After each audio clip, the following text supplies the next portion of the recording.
शंकराचार्य का विवाद उत्तर प्रदेश की राजनीति में एक बड़ा झटका बनकर आया है।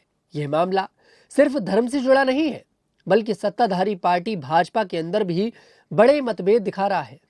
यह सब प्रयागराज के माघ मेले में शुरू हुआ।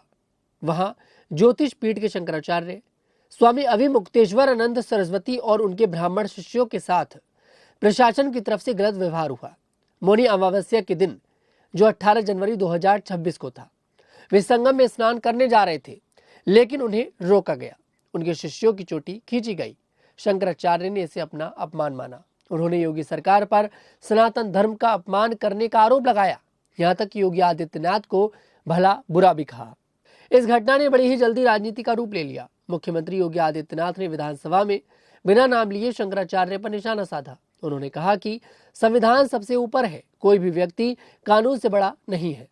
योगी ने कालनेमी जैसे लोगों का जिक्र किया, जो सनातन धर्म को कमजोर करने की कोशिश करते हैं। यह बात शंकराचार्य की तरफ इशारा कर रही थी। योगी का रुख बहुत सख्त था। उन्होंने कहा कि मेला नियमों के अनुसार चलेगा, कोई गड़बड़ी नहीं होगी। लेकिन इसी से योगी सरकार में झगड़े की खबरें आने लगी। उप मुख्यमंत्री केशव प्रसाद मौर्य और ब्रजेश पाठक ने अलग तरह से बात की। उनकी बातें योगी की सोच से बिल्कुल अलग थी। केशव प्रसाद मौर्य ने शंकराचार्य को पूज्य और भगवान शंकराचार्य कहा। उन्होंने कहा कि मैं उनके चरणों में प्रणाम करता हूँ।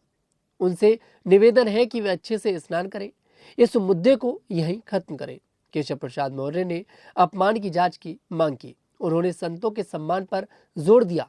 उनकी यह बात शंकराचार्य के समर्थकों को अच्छी लगी, लेकिन योगी के कट्टर समर्थकों ने इसे कमजोरी माना। इसके अलावा उप मुख्यमंत्री ब्रजेश पाठक का बयान और ज्यादा तेज था। उन्होंने कहा कि चोटी नहीं खींचनी चाहिए थी, अगर बल प्रयोग करना था तो लाठी उठा लेते। चोटी खींचना बहुत बड़ा अपराध है, देखना इससे बड़ा पाप लगेगा।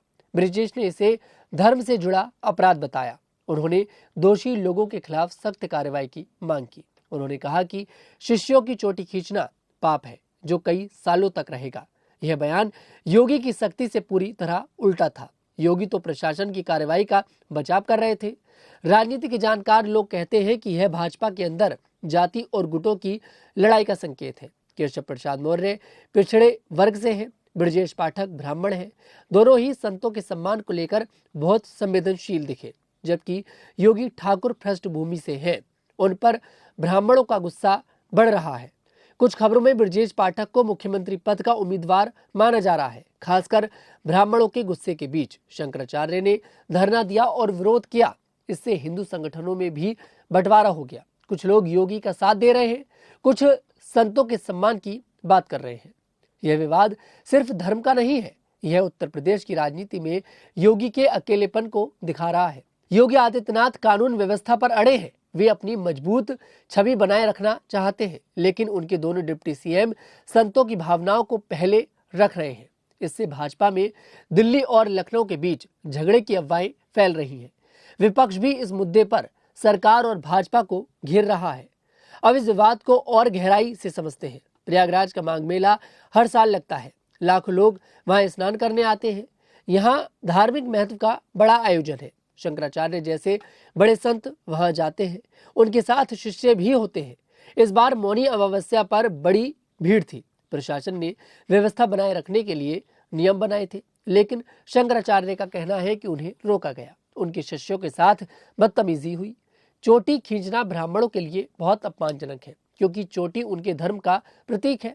शंकराचार्य ने इसे सनातन धर्म पर हमला बताया। उन्होंने योगी आदित्यनाथ को हुमायूं का वंशज तक बता दिया था और योगी आदित्यनाथ ने उन्हें कालनेमी बुला दिया था।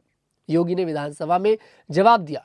उन्होंने कहा कि कानून सबके लिए बराबर है, कोई विशेष व्यक्ति नहीं है। उन्होंने सनातन धर्म की रक्षा की बात की, लेकिन उनका इशारा शंकराचार्य पर था। योगी उत्तर प्रदेश में कानून व्यवस्था के लिए मशहूर है। वे बुलडोजर वाले बाबा कहलाते हैं, लेकिन इस बार संतों का गुस्सा उन पर है। केशव प्रसाद मौर्य ने शंकराचार्य का सम्मान किया। उन्होंने कहा कि संत हमारे लिए पूजनीय है, अपमान की जांच होनी चाहिए। केशव पिछड़े वर्ग से हैं, वे पार्टी में बड़ा पद रखते हैं। उनकी बात से ब्राह्मण को राहत है। ब्रजेश पाठक ब्राह्मण हैं, उनका बयान और साफ था। उन्होंने चोटी खींचने को पाप बताया। उन्होंने कहा है कि लाठी चलाना बेहतर होता है। यह बयान योगी के प्रशासन पर सवाल उठाता है। ब्रिजेश को कुछ लोग मुख्यमंत्री बनाने की बात भी कर रहे हैं, क्योंकि ब्राह्मण वोटर भाजपा से नाराज हैं। उत्तर प्रदेश में जाति की राजनीति बहुत महत्वपूर्ण है। भाजपा सबको साथ लेकर चलना चाहती है, लेकिन यह विवाद दरार दिखा रहा है। शंकराचार्य ने धरना दिया। उन्होंने कहा कि वे स्नान नहीं करेंगे जब तक न्याय नहीं मिलता। उनके समर्थक सड़कों पर उतरे, हिंदू संगठन बट गए। वहीं इस घटना के बाद दिल्ली में भाजपा के बड़े नेता चुप है, लेकिन अफवाह है कि वे योगी से खुश नहीं है। योगी अपनी अलग छवि बनाते हैं, वे प्रधानमंत्री मोदी से अलग रास्ते चलते हैं, लेकिन पार्टी में एकता जरूरी है। विपक्ष जैसे सपा और कांग्रेस इस पर हमला कर रहे हैं। वे कहते हैं कि भाजपा संतों का अपमान कर रही है। अखिलेश यादव ने ट्वीट किया कि योगी ब्राह्मण विरोधी है। यह विवाद दिखाता है कि राजनीति में धर्म कितना मिश्रित है। उत्तर प्रदेश भारत का सबसे बड़ा राज्य है। यहाँ की राजनीति पूरे देश को प्रभावित करती है। योगी को मजबूत नेता माना जाता है, लेकिन अब उनके अपने लोग अलग बात कर रहे हैं। केशव और ब्रिजेश की बातें पार्टी में बहस पैदा कर रही है। क्या यह योगी की कुर्सी पर असर डालेगा? समय बताएगा, लेकिन फिलहाल यह तूफान थमने का नाम नहीं ले रहा है। शंकराचार्य ने कहा है कि वे न्याय की लड़ाई लड़ेंगे। सरकार ने जांच कमेटी बनाई है, लेकिन संतों का गुस्सा कम नहीं हो रहा है। इस घटना से सीख मिलती है कि प्रशासन को संतों के साथ सावधानी बरतनी चाहिए। मेला जैसे आयोजन में लाखों लोग आते हैं, व्यवस्था बनाना जरूरी है, लेकिन अपमान नहीं होना चाहिए। भाजपा को भी अंदर की एकता बनानी होगी। जाति की राजनीति से ऊपर उठना पड़ेगा, अन्यथा चुनाव में नुकसान हो सकता है। यह विवाद अभी जारी है। देखना है कि आगे क्या होता है। शायद बातचीत से सुलझ जाए या फिर बड़ा आंदोलन बने, लेकिन उत्तर प्रदेश की जनता सब देख रही है। वे फैसला करेंगे कि कौन सही है और कौन गलत है। इस पर क्या है आपकी राय? कमेंट सेक्शन में जरूर बताइएगा। मैं तनुज दीक्षित और आपसे मुलाकात करूंगा। तब तक के लिए हमारे साथ देखते रहे न्यूज़ 15 उत्तर प्रदेश।